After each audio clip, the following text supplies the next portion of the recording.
Coming to you live from Anchorage City. Oh my goodness. Nobody says that. Anchorage City? That's weird. And then you would have to mail Stop. the seller money. About 100 other categories on Amazon. Let's give some of those a try. I offer no cost, zero cost, completely free removal of unwanted books. I'll come to your location. Welcome to the Entrepreneurial Podcast. Check back every Wednesday to follow our entrepreneurial journey in Alaska, the last frontier. Yeah, we're live. Start us off with a cool beat. No. You don't want to start us off with an intro song? I mean, we kind of have one going on right now, but... Not today. Okay. The world's not ready for that. Maybe next time. I'll try again next time, guys. Sorry. Well, welcome back to the Entrepreneurial Podcast. This is episode 17. All right. Normally, if I leave just a long enough awkward pause, he always says something funny or just weird. All right. Anyways, we always started off with the question of the day. It's a would you rather question to start helping you think outside the box. The QOD. Question of the day. QOD. It's basically a would you rather question every time. Also, Josiah's answers are always very interesting because we go beyond like just pick one. No. We go into like, well, let's like break this down. So let's start it off. Ready? What's the question? I'm just double checking that you're ready. Just double checking. I'm always ready Triple for checking. Random questions. If you had to replace both your arms. What? No, you never get to ask these. I always get to. Okay. What are you saying? All right. It's a good question. Okay, ask me after. Ask me after. Okay, would you rather be Batman or Spiderman? Seriously? Yeah, seriously. It's not a hard question. Spider-Man. Well, okay. You want to explain? And here's why. Batman doesn't really have any powers. He just has money. Spider-Man was bitten by a radioactive spider, giving him spider powers. That's factual to the book. Now, Batman has Have you read all the books? Yeah. I actually don't know too much about Batman. Here's what I do know. Other than he says like his name funny. Or he just talks funny in his little outfit. Yeah, it's part of his disguise, right? He puts on a voice. Bruce Wayne. There we go. Right? Honey, I have no idea. See, that's how little I know about Batman. But he in and of himself doesn't have superpowers. Kind of like Tony Stark, Iron Man. Very smart, very wealthy, and uses those abilities to make tech that basically makes him a superhero. Yeah, I didn't really think about that. Spider-Man has a superpower and also is a boy genius. It's a boy genius. And can also make tech. So, oh, yeah. You know, I didn't even process that one either. Yeah. Spider-Man is a science wizard. So, question for you, because you know more about Spider-Man than I do. Okay. And I need to be more informed. I only know Spider-Man based off like the sets of movies, but in some sets of movies he's a teen, and in other sets of movies he's an adult. So which is it And is it dependent on what universe you're in, right? Isn't there like multiple universes in the Marvel world? So I'm just a little confused. Yeah, so I haven't read the comics in quite a while, but as a kid, I got into some of the comics, and I remember fondly there was one summer where the free newspaper in our neighborhood, every Saturday, they started including Spider-Man comics, like an actual Really? comic book that they bundled with the newspaper every Saturday. Huh. And that was awesome. I remember waiting every Saturday for that comic, for the newspaper and that comic book to land on our driveway. But in general, Spider-Man is a high schooler when he becomes Spider-Man. He's on a field trip. He is a photographer for, I want to say like their yearbook or something like that. Kind of nerdy guy.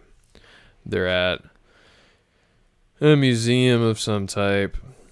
He gets bit by the spider. Huh. And so, yeah, he starts as a high schooler. Later on, he obviously ages. But That's interesting. yeah, you remember like the Did not know this. Into the Spider-Verse movie, Into the Spider-Verse? Yeah. That goes into the different universes, multiverses, whatever it's technically called. As you do see different types of Spider-Man and different ages. But in general, he's a younger guy. Yeah.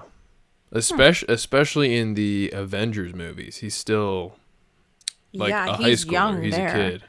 Yeah. I would say they make him look even younger in those movies than he kind of came across in the comic books that I read. Okay.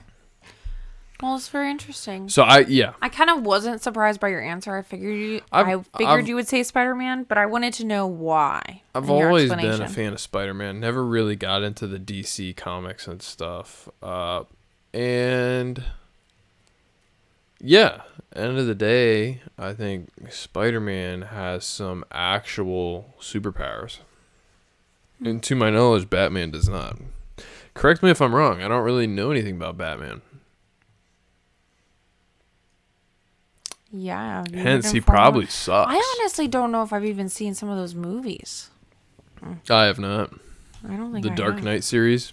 I don't think I've seen any of them. I don't think I've seen any. Well, that was a great answer. Thank you for explaining. I figured it was going to be Spider-Man, but I'm glad it was confirmed and got some more info and learned a little. Mm-hmm. Okay, so this is episode 17. Last episode, episode 16, we covered a couple things on why and how to start or grow your business without debt. That was an interesting episode. It was really good.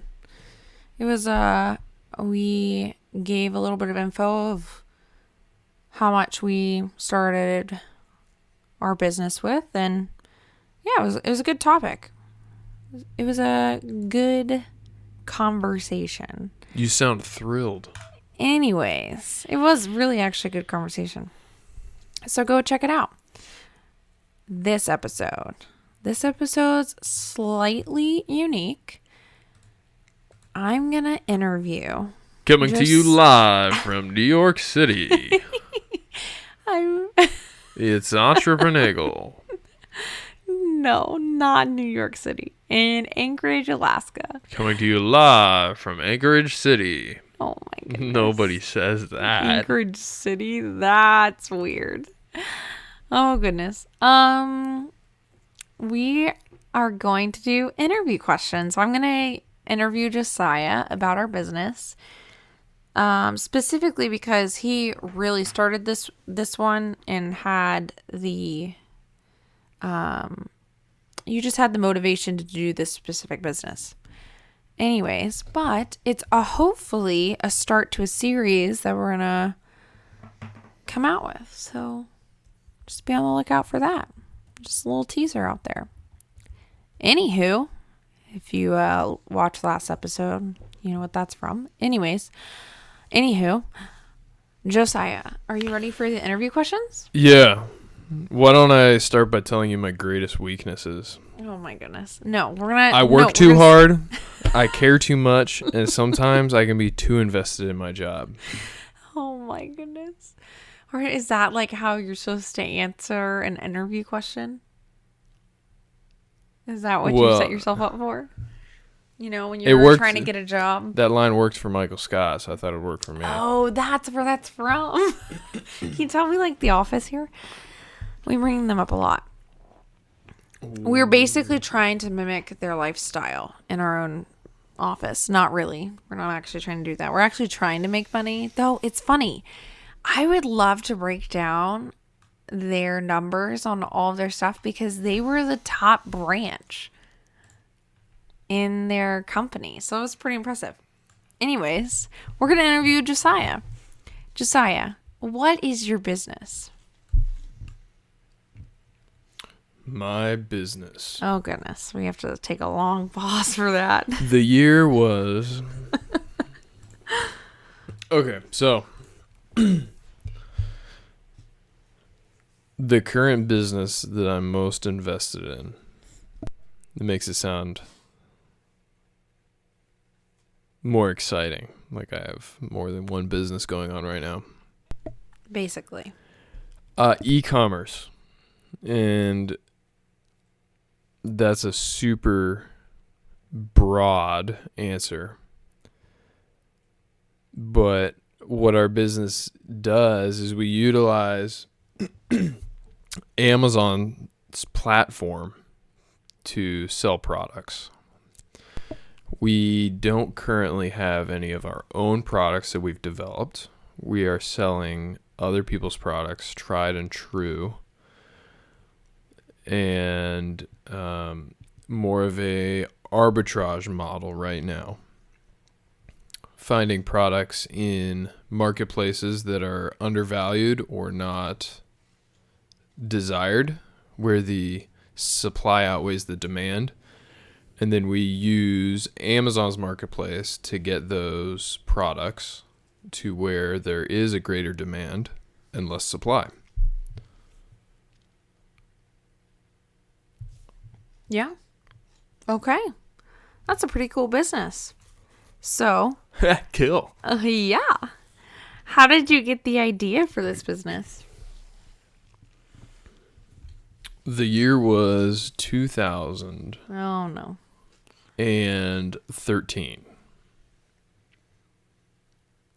I was a student. Whoa. Wait a second. Don't jump into the next question. I don't know what the next question is. Don't jump into how you started it. Jump into how did you get the idea. Just leave it at that. Just leave it at the getting the idea part. Don't. Okay, so ever since I was a young boy. Are we still in 2013? No, way earlier than 2013. We're in 2005, circa. I sold my first item on eBay. Really? Maybe was around back then? Oh, eBay's been around a long time.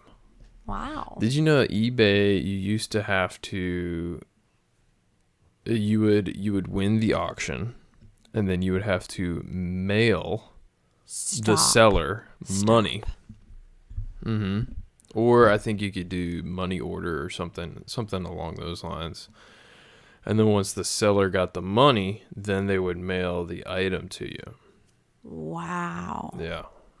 And you can imagine there's a lot more opportunity for scamming people with that. Was this also when they were sending mail by pigeon?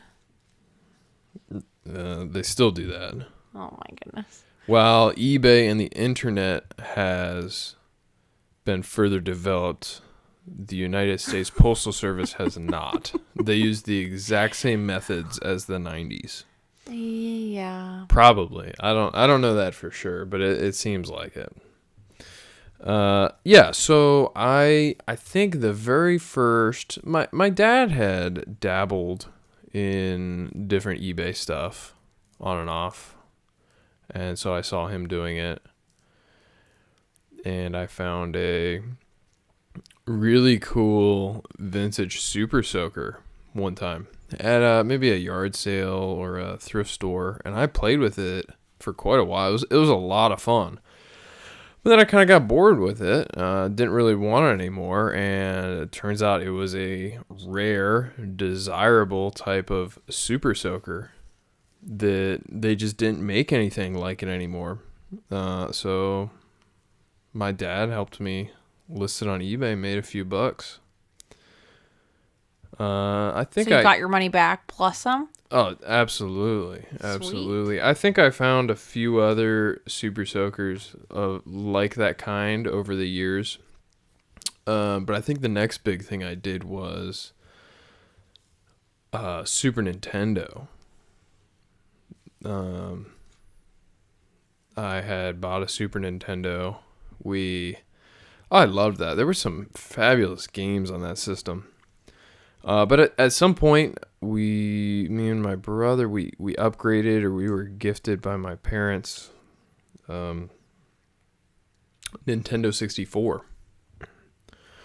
and decided to sell the Super Nintendo. And yeah, Super Nintendo came out in the 90s, I think. So even then, it was a bit of a vintage and rare console. Today, even more so in 2021. Oh, yeah. So I absolutely made some money off that. And, a couple random big things like that I paid 10 or 20 bucks for and sold for $100-something as a elementary school kid. That was amazing and really, really cool. So throughout the years, I had dabbled with eBay, doing different things, and yeah, so I guess I've always had an interest in flipping products, used or new, using the internet. I think it's really unique opportunity that we currently have. So you've basically had this idea for a long time. Yeah, not the specific business model that I have now, but I never in my mind thought, oh, you can do this full time. This is what I want to do full time. It was just kind of, this will give me a little more spending money. Kind of a side hobby. Yeah. Okay, so then let's jump into how did you start the business? Okay. So you talked about like the few times like you dabbled with it, but how did you actually start the business? Yeah, so to kind of continue that story, I definitely dabbled with eBay. Probably for 10 or 15 years now, on and off as a kid, and then a little bit more as I got older. And it was in college with textbooks that I discovered Amazon. And as part of our business, we do sell on eBay. It's very minor in the scheme of the overall numbers. We primarily, bulk of our transactions are through Amazon. So yeah, in college I had some textbooks that I no longer needed. And I was a student. I wanted to get the most money I could from them so that I could then buy the next textbooks I needed. And the college bookstore is a ripoff. They'll charge you $200 and then offer you $30 so that they can charge the next guy $225. Basically. Yeah. So I knew absolutely that was not the way to go. And I knew about there's different buyback sites that'll usually get you a pretty decent offer.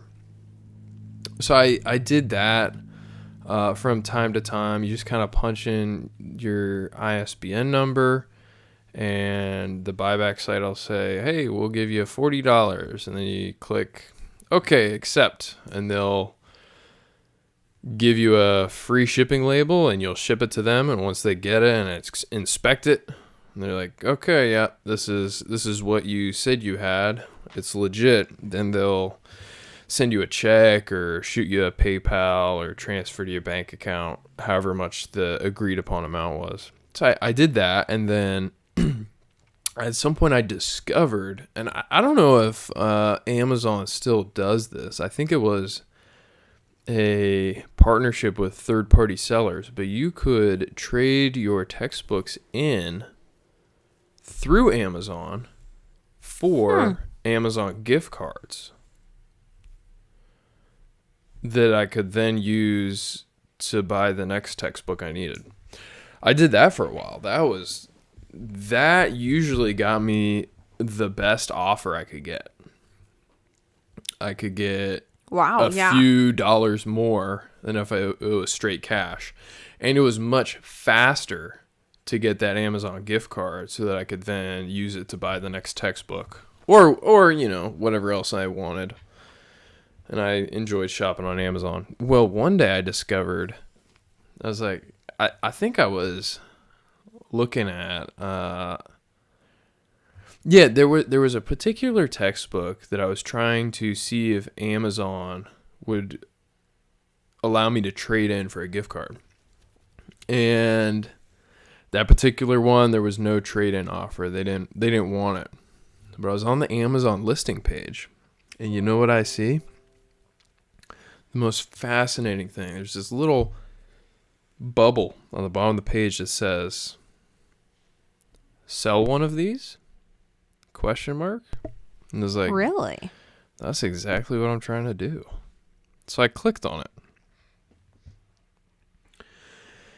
And about a day later, I was a seller on Amazon.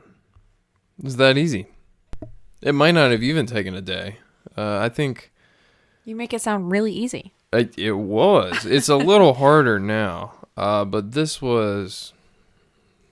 Oh, shoot. Not 10 years ago. Maybe 7 or 8 years ago. So there were a lot less sellers on the platform, a lot less regulations and paperwork to set up an account. So, yeah, it was very easy. And then I was able to sell a couple textbooks through Amazon, got much more money because I was essentially cutting out the middleman. Right. I was using Amazon's platform to sell my textbook for Amazon prices directly to a student, which was awesome. Awesome. Because I had sold a few textbooks on eBay. But you can never ask the same prices on eBay as you can on Amazon for textbooks. Right. For whatever reason that is. So I dabbled with that, really just selling old textbooks on Amazon throughout college. I probably sold less than 10 on there. But my account stayed open even though I didn't do anything for years. And then a couple years ago, maybe 2018 or 2019, I was getting more interested in doing more on eBay. And I discovered, I think, some YouTube channels that talked about selling used textbooks on Amazon as a full-time business. And that was really fascinating to me. Because I was like, hey, so fascinating. It really is. I know that works. Like, I sold a couple textbooks. I wonder if I still have that Amazon account. I logged in, sure enough.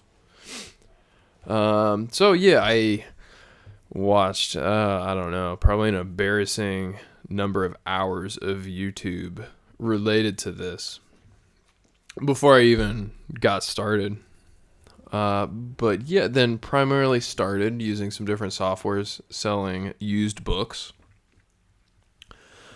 Textbooks definitely being the most lucrative, but there's all sorts of books out there that you can find to flip on Amazon. I think books are really, really interesting because not because I know how to read or anything. Picture books are pretty cool to flip through. But because when it's time to move, or you're going to declutter, or maybe a loved one has passed away and you're going through their belongings, books always feel like clutter. They're in the way. They feel like they have no value. They're heavy. They're a nuisance. And they're not fun to move. And most your average American, I truly believe, if they're done with the book and don't want it, it's basically trash to them. Right. Like, where are you gonna, unless you like give it to someone who happens to want to read that book? Yeah, it doesn't have much value to them anymore.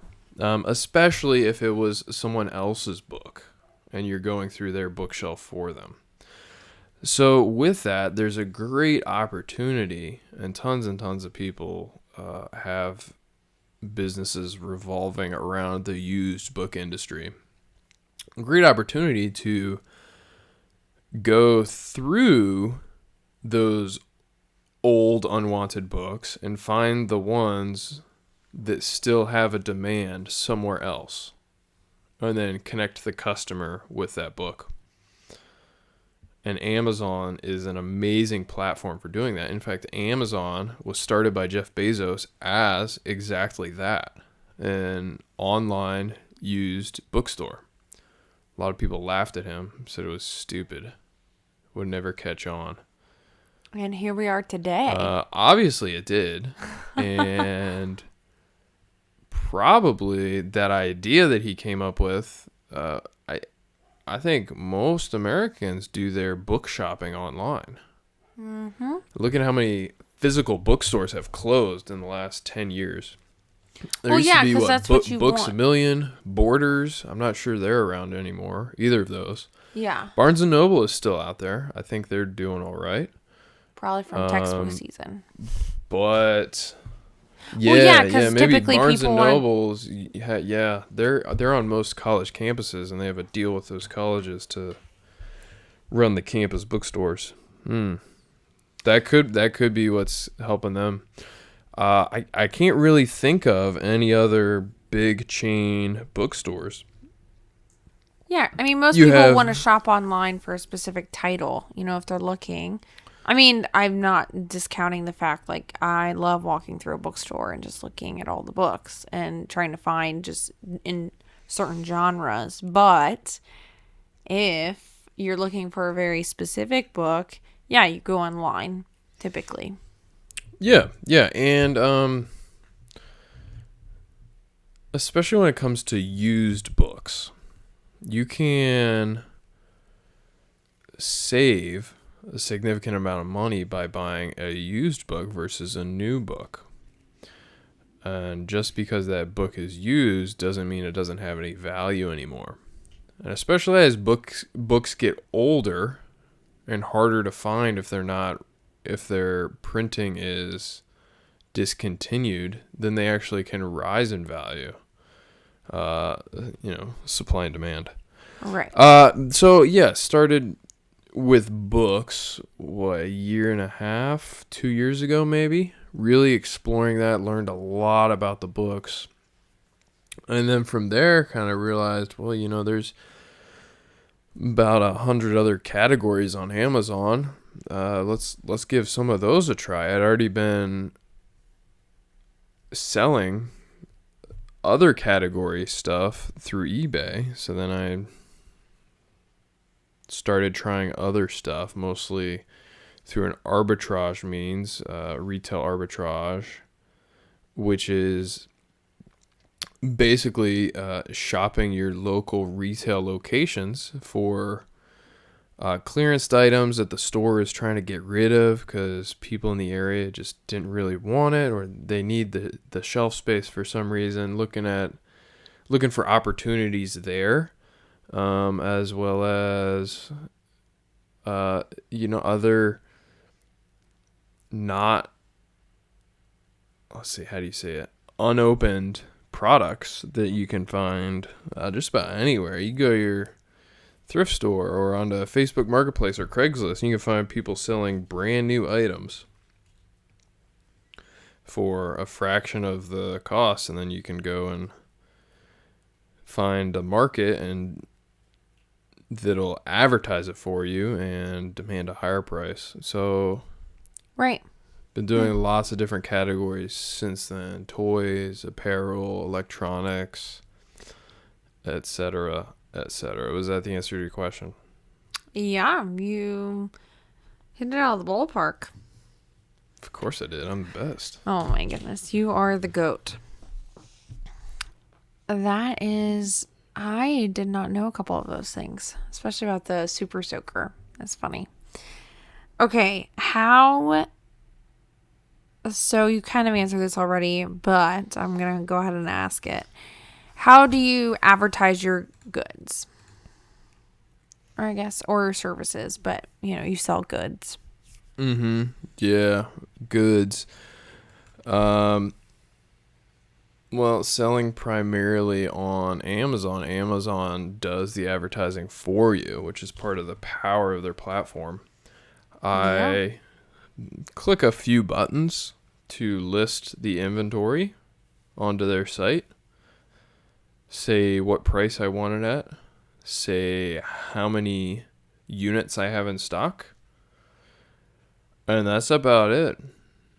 Amazon does the rest. Because I'm selling tried and true products that already have listings created, that already have reviews, already have sales history.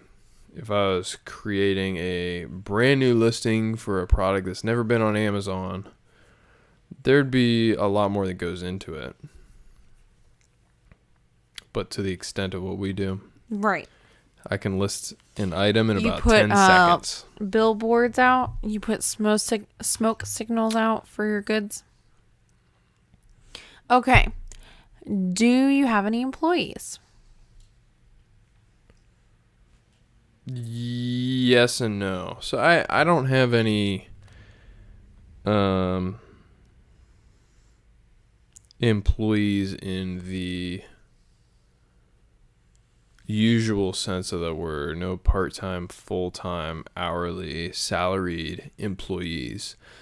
I do utilize a number of people in a contractor type basis on commission based off of different jobs I ask them to do to help out with the business, or different inventory that they source for me. And then I have one contractor that helps with some more administrative stuff, some computer work. And no, I'm not an employee. Yeah, she works for free. Oh my goodness. We own it together. Okay. So I guess, yeah, we both work for free. Haha. Kind of, not really. I kind of know this one, but I actually want to know too. What does your day-to-day look like while running the business?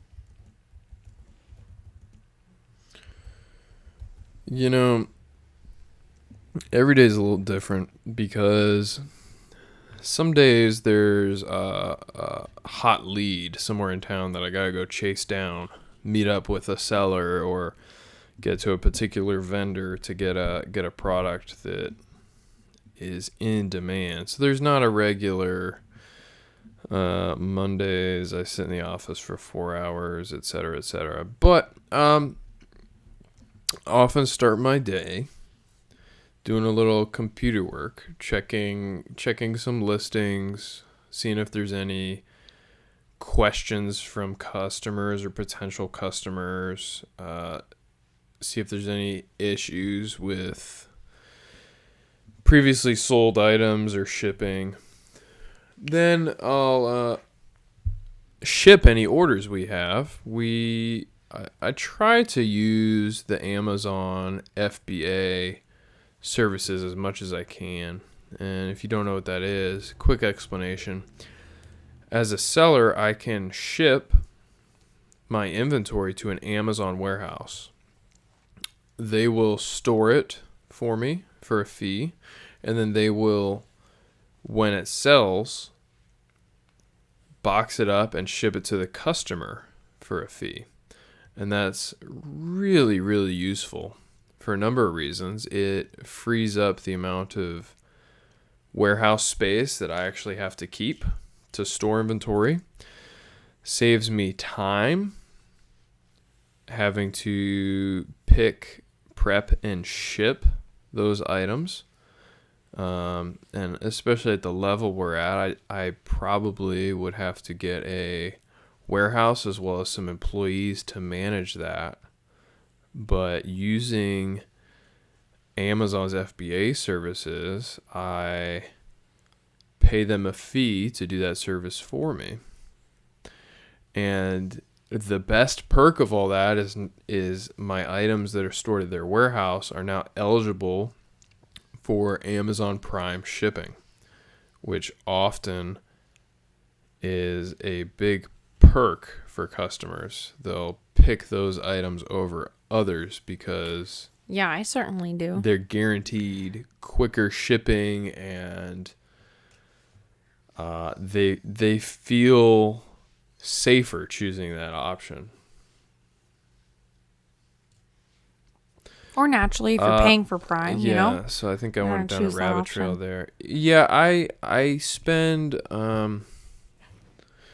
So you go Probably- to the probably Amazon about- warehouse, probably box about- up your stuff, ship it. probably about every other day I'll spend an hour or two packaging orders that sold, and then take them to the post office or UPS or FedEx. And then I do some computer work, a couple hours here and there, looking for leads or managing the business. And then I do spend probably more than half of the time I spend on the business, I spend out on the road looking for different inventory, chasing down leads, meeting up with some of my contractors to get inventory that they've found.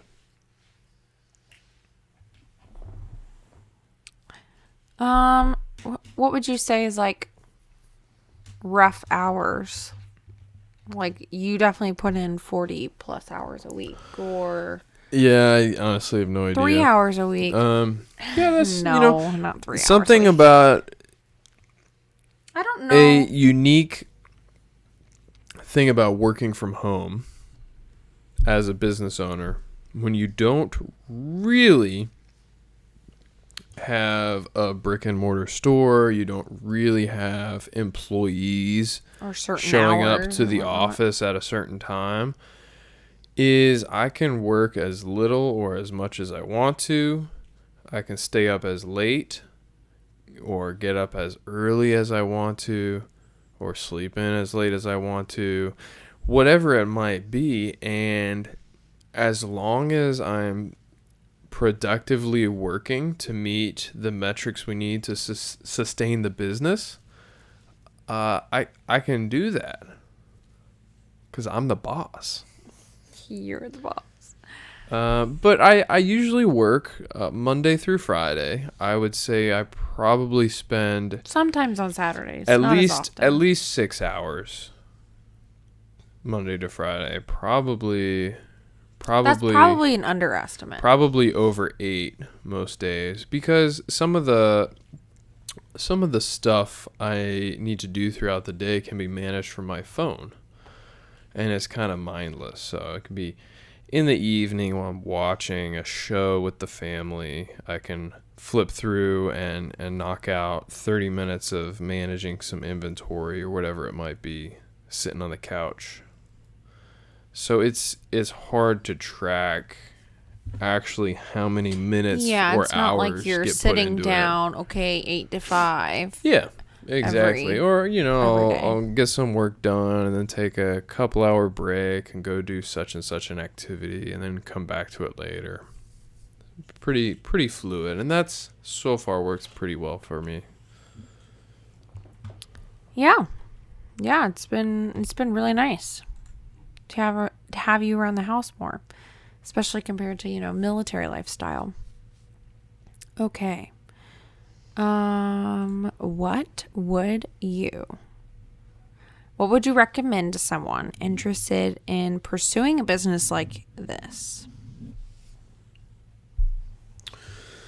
A business like e-commerce and Amazon, I would say start in a way similar to how I started. See if it's something that you enjoy and that works for you. Start small. There are a ton of different e-commerce platforms out there. I think that Amazon is superior, but some of that might be because of the type of inventory that I'm interested in. Or the benefits. Yeah, or the type of lifestyle I'm looking to live. There's a lot of pros to eBay. There's a lot of pros to other platforms. Poshmark, for example, is really good, I believe. I've never actually used it for more used clothing and apparel. So if that's something, if clothing is something you're interested in, that would be a platform to check out. Or there's Etsy, which tends to be more handmade, crafty, vintage decorations. I don't know, stuff that girls like. Oh my goodness. Wedding decor. So start small. Pick a platform that matches up with your interests. It doesn't have to be Amazon. If Amazon matches with your interests, great. Amazon holds the largest portion of the market share. But there's tons of money and tons of transactions to be found on other platforms. So start small. Start with going around your house and finding stuff that you don't use anymore, whether it's a old piece of clothing that doesn't fit you anymore, or your old phone, you upgrade it and have a drawer full of old phones. I found our drawer a week or two ago. Yikes. Yeah, try to make a few bucks from it. See if the process is enjoyable to you, and if it is, then go from there. Start going to thrift stores or yard sales or whatever it might be. Start small to learn the process of that platform, of a business like that. And then once you've got the hang of it and you know that you're committed to doing this, then take it to the next level. Invest that extra $100, extra $1,000, whatever it might be, to make it a bigger thing and bring it to the level that you're interested in. And there's lots of people selling courses out there, especially for Amazon. I've never bought one of those. I'm sure there's good stuff in them. But if you don't mind searching a little bit, there's tons and tons and tons of free content on YouTube and elsewhere on the internet. And if you're looking into courses, be careful. There's some kind of scammy stuff out there. Probably, too, a little bit of that. Like, it's not bad to get a course, is I'm assuming what you're saying. Yeah. But at the same time, there there is something to just trying it out as well. Yeah, if a year and a half ago I had decided this is the business for me and had committed and purchased a course of some type, that probably would have accelerated the growth of the business. I might have not made some of the mistakes I made along the way, and maybe would have been more motivated and learned the information I need to learn at a quicker rate. So there's definitely potential upsides to doing a course like that. A course, Sure. Paying for a course of some type. But don't feel like you have to. Sure. Also, too, like you can also learn on the fly. You might fall a few times. You can learn about flies? Oh, goodness. Okay, so that leads us into the next question. What is the biggest mistake you have made, and what did you learn from it? The biggest mistake I made. In regards to the business. Yeah, probably the biggest mistakes I've made revolve around purchasing or not purchasing inventory. There have been a few different inventory items that I purchased that ended up not being good purchases, and I regret it. Maybe lost a little money, or maybe just had money tied up in that inventory for an exceptionally long amount of time. Let's see. A recent one, I got some really nice blankets, but one downside to Alaska is the cost of shipping. And it was a great product. They were selling well on the platform I was selling them on, but the shipping really was terrible. And I probably about broke even. Promise Alaska is not international, okay? It is a U.S. state. Yeah. Sometimes the post office doesn't always act like it. Yeah. So I've had a few mistakes in regards to purchasing inventory and not estimating the potential cost of shipping for the inventory, which then makes it what was a good purchase a bad purchase just because of Alaska. Now, probably more often than not, though, I'm too hesitant to buy inventory.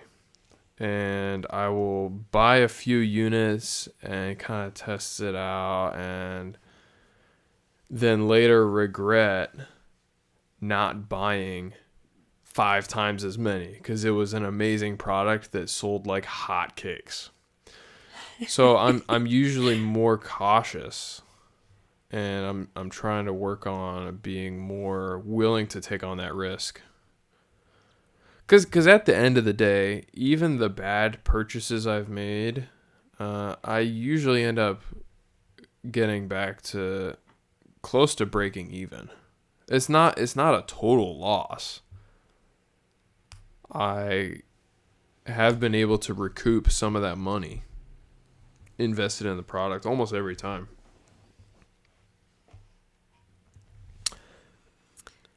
Okay. Yeah. Well, you live and learn, right? Especially in a business. Okay.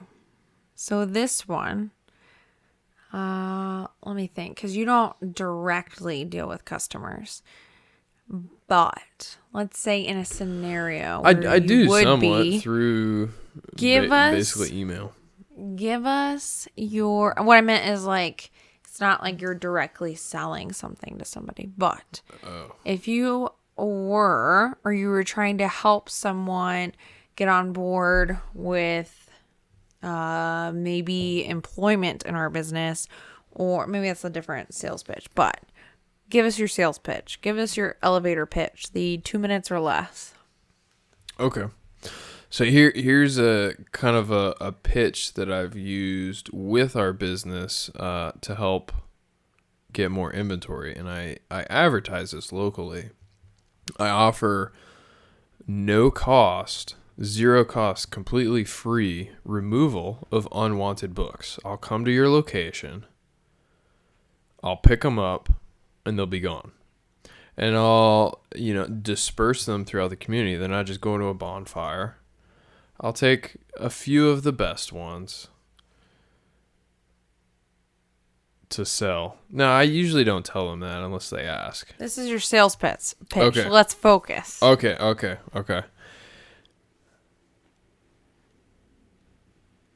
I'll start over. Here's my sales pitch. I offer free removal of unwanted books. Come to your location. We'll remove them. Let me know what you have. Boom. Boom. Roasted. It's a good sales pitch. Yeah, because we have extra books. Would you mind coming to pick them up? No. And I with that sales pitch, I have had people contact me. They're like, I have several books that I would like picked up. And so I've had to, because I am running a business here, not a charity, had to kind of interview them. Okay, how many books do you have? I usually say, how many boxes of books do you have? To let them know I'm looking for volume. What type of books? Because I've had a couple pickups where I got a bunch of old romance books. Yeah. Or yikes. A bunch of old National Geographic magazines. Things that I don't have an interest in selling and really aren't going to be profitable the way I do things. So I've had to interview people a little bit to figure out what exactly they've got. See if it'd be worth my time. And I've had to turn a decent number down. That's not really part of the sales pitch, though. No, I know. You just explained the why you're not going to pick up the books for me. Yeah, I don't want your books. I already went through them. I took the valuable ones. Oh my goodness. Okay. What about the business is made unique due to being in Alaska, being in Anchorage? Oh, yeah, I would say the shipping is the toughest part. Shipping is quite a bit more expensive, especially when you get into larger and heavier items. So I've had a lot to learn around that. I've had to pass up many items that would have been really profitable if we weren't in Alaska, simply due to the shipping, which is really unfortunate, but that's how it works. And I think the silver lining with that is it keeps the barrier to entry a little bit higher. Because like I said earlier, it's very easy to start an Amazon account, very easy to start an eBay account, etc., etc. You can set up an account within a day or two. If you started today on Wednesday, did some research, picked out what platform you wanted to sell on, and then started the process of opening an account, you could have your first item listed by the end of the week. And just go from there. But there's a greater barrier to entry because people know shipping out of Alaska is difficult. Because at some point, they've taken a box of goodies they wanted to send to family or friends to the post office, and they've been shocked by how much they were going to be charged, and then sat there trying to think about whether or not it was even worth it to send it. Definitely not. You have $25 worth of little goodies to send to family. Aunt Martha. and it's going to cost you $30 to ship it. Yeah. Not worth it. And so with that keeps the barrier to entry a little higher in our area. And I think that's a good thing. I think I would prefer that.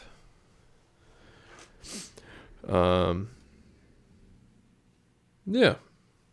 But I've had to learn lots of different tricks and methods to keeping our shipping costs low. Like?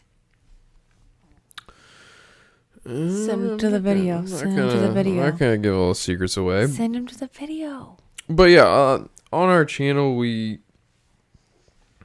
I did a couple videos about pirateship.com. It's a way that anyone can purchase their USPS postage labels at home. And it's really, really easy to do. My video walks you through how to do it. You could figure it out without the video. It's that simple. And in addition to that, you're going to save money and time, because when you purchase the postage at home through Pirate Ship, you're getting a better rate.